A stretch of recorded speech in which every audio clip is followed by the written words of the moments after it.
Salut les amis. Dernièrement, on était obligé d'installer une nouvelle sonnerie au portail entre le jardin et la rue. Quelques jours après, j'étais très occupée dans la cuisine et il y avait 3 adultes dans mon salon. J'ai entendu la nouvelle sonnerie qui ressemble un peu au son d'un jeu de bébé et je me suis dit qu'un des adultes moins occupés que moi répondrait certainement. J'ai continué le rangement de la cuisine et jusqu'au moment où j'ai sorti le sac poubelle, tout allait bien. Et là, en sortant, j'ai failli heurter un livreur qui se présente à la porte.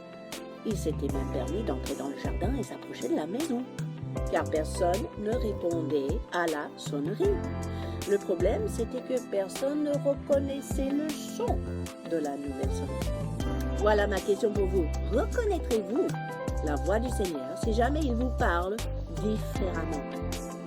Dans le psaume 50, verset 3, la Bible dit « Il vient, notre Dieu. Il ne reste pas en silence. Devant lui est un feu dévorant, autour de lui une violente tempête. » Vous savez, Moïse a fait l'expérience incroyable avec Dieu dans ce feu. Exode 19, 18. La montagne du Sinaï était tout enfumée parce que l'Éternel y était descendu au milieu du feu. Et dans verset 19, le son de la trompette retentissait de plus en plus fortement. Moïse parlait et Dieu lui répondait à haute voix. Donc Moïse était capable de reconnaître le son de la voix de l'Éternel. Maintenant, entre parenthèses, dans Deutéronome 4, 12, Moïse dit au peuple, « L'Éternel vous parla au milieu du feu. » Donc, c'était pas seulement pour Moïse, c'était pour tout le monde. Mais il dit, « Vous entendîtes le son de ses paroles, mais vous ne vîtes point de figure. Vous n'entendîtes qu'une voix. » Cela suggère que certains poursuivent la présence de Dieu et ils réussissent, ils auront le privilège de voir la face de Dieu. Ce sera un sujet pour un autre jour peut-être. En tout cas, aujourd'hui, il suffit de dire que la voix de Dieu s'entendait à l'époque dans le feu. En revanche, un peu plus tard, pour Élie dans 1 Roi 19, 12, l'Éternel n'était pas dans le feu. Après le feu, un murmure doux et léger. C'est ça que Élie a rencontré. De toute évidence, Élie ne s'y attendait pas. Il est écrit dans le verset 13, quand Élie l'entendit, il s'enveloppa de le visage de son manteau. Il sortit et se tint à l'entrée de la caverne. Mais là, qu'est-ce qui se passe? Voici une voix lui fit entendre ces paroles. Que fais-tu ici, Élie? Là, déjà, on peut dire que le timbre et le volume de la voix de Dieu ont changé devant Élie. Le feu, connu auparavant, est changé en doux murmure. Mais non seulement ça, pour la toute première fois, Dieu a posé une question à Élie. Vous savez, le prophète était habitué à recevoir des ordres de Dieu, de transmettre les messages de Dieu. Mais là, il est confronté à une question.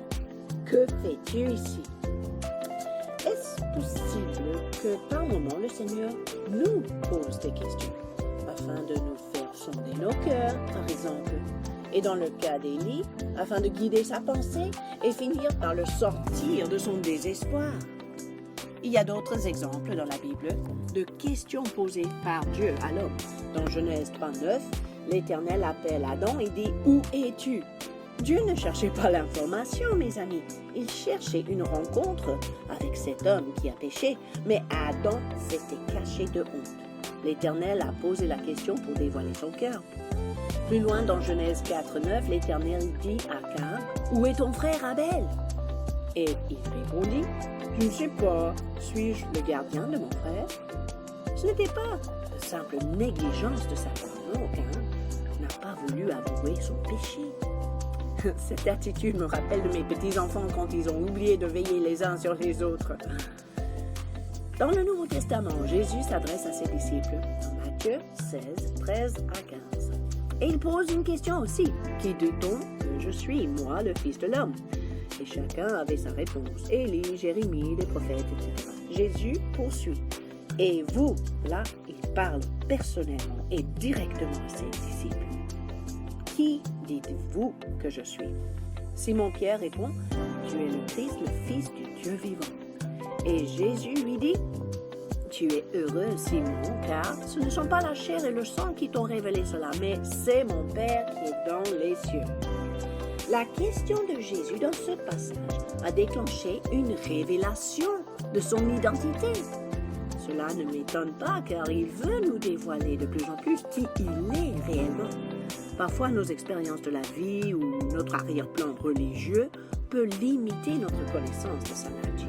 Donc, il va nous poser des questions pour déclencher une réflexion et une révélation. Un autre dialogue avec Simon-Pierre a eu lieu dans l'évangile de Jean.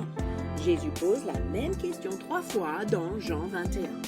Il dit « Simon, m'aimes-tu plus que ne m'aiment ceux-ci » Et Simon répond « Oui, Seigneur, tu sais que je t'aime. » Après la deuxième fois. Simon, m'aimes-tu? Pierre répond « Oui, tu sais que j'aime. » Et la deuxième fois, Jésus dit, pareil qu'aux premières fois, « Paie mes brebis, prends soin de mes amis. » Et ensuite, la troisième fois, « Simon, m'aimes-tu? » Et là, la troisième question a provoqué une réaction chez Pierre. Il fut attristé de ce qui lui avait dit pour la troisième fois la même chose. Il répond, « Seigneur, finalement, tu sais toutes choses.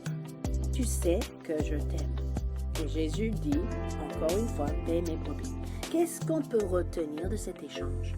À travers ces questions, le Seigneur veut pénétrer les choses superficielles et nous faire confronter la vérité, l'état de nos cœurs, nos attitudes, nos motivations.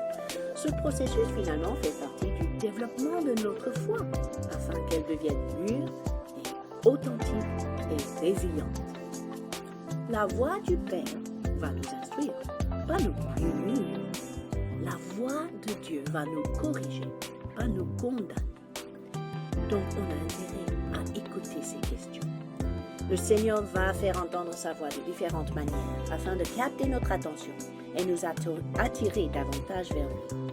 Parfois, il nous pose des questions parce que son désir est d'engager ses bien-aimés dans une conversation. Ces questions peuvent provoquer la réflexion, conduire à la révélation, inspirer l'intimité et alimenter notre communion avec lui. Ce serait très bénéfique d'enregistrer quelque part, peut-être sur vos appareils ou dans un journal intime, ces questions, ainsi que vos réponses, afin d'aller plus loin dans vos échanges avec lui et de laisser le son de sa voix vous défier et vous transformer. À bientôt!